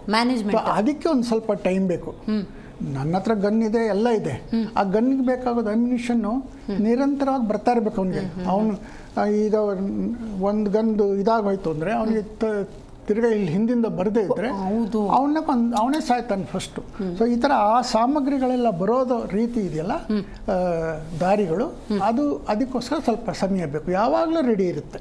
Right, very nice sir, very nice. Thank you so much.